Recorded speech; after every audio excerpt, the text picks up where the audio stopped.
And this, Asia Pacific American Heritage Month, a shout out to you all celebrating.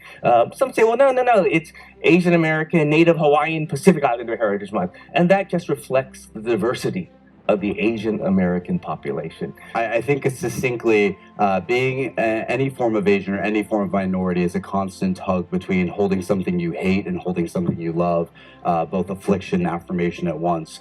When you look at sort of the creative or the cultural industries, our diaspora is the only minority to make significant leaps in on-screen representation in the last 15 years. My experience of being an outsider, of being a female entrepreneur and Asian entrepreneur, and turning that into a superpower, because when we look around and we don't see products, brands, stories, communities that are built for us, we go out and build it. And, it's very often an idea that doesn't seem obvious. We were rejected, over 100 times when raising early funding. And yet that allows us to then build with so much more discipline. And today, our place has really, become one of the fastest growing brands in the country, with retail stores, wholesale, direct to consumer, cookware, appliances. And I think a lot of that journey has been through the lens of building what I didn't see existed for myself.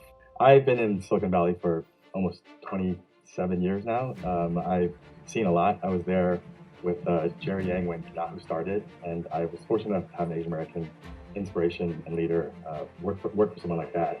But I've also seen the downside of working in corporate, in whether it be banking or consulting or tech.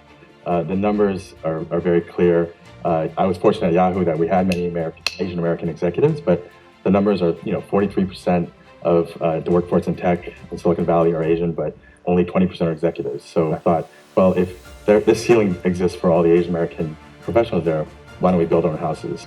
We're seeing that, we're Indian Americans that source Indian tea, but the majority of our customers are actually not Asian Americans. So that was a surprise for us as we've been building this company over the last 5 years.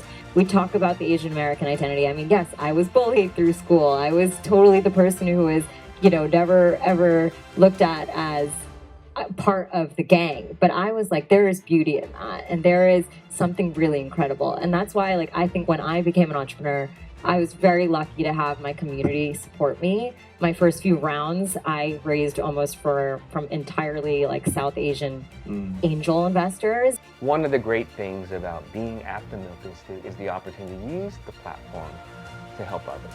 Let's bring a spotlight on someone in a community that we want to support, or just a cause or an issue that we think needs more attention, needs more access, the funding, to bring it to a higher level.